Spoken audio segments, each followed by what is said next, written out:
My name is David Jelinek, and I find that one of the issues in the interpersonal communication between me and my father, particularly, is that we're basically constantly fighting.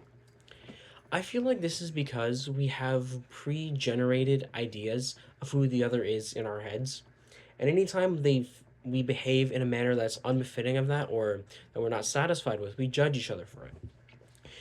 And there's a term for this outlined in chapter 6 of the textbook. It's called fundamental attribution error. And to define it a little bit more clearly, it's when somebody assumes that a shortcoming, it can also be positive attribute, but it's mostly tied to negative. When a positive or negative attribute is a result of someone's character rather than the situation that they're in. A good example of this is a coworker being late to work because they were stuck in traffic, and people in the office who might not like them thinking of them being lazy.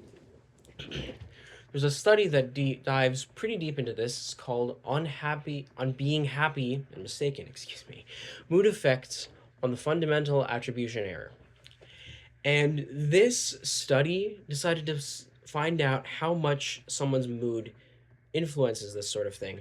It delves a lot into perception, that being how other people are perceived in your mind, and how in everyone's mind there's a different version of you. Everyone who meets you has a different concept of who you are because they only have to work with what you happen to be providing at the time, and that is very much dependent on mood. So the study decided to find out just how much mood impacts it.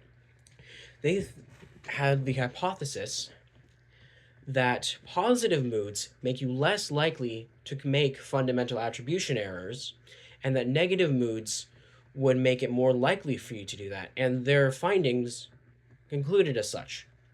They discovered that being in a bad mood makes it more likely for you to make a fundamental attribution error versus being in a positive mood.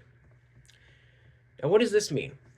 It means that if somebody decides that they want to draw conclusions on your actions, particularly your shortcomings, based on who you are, as opposed to the situation, they may simply be ignorant to it.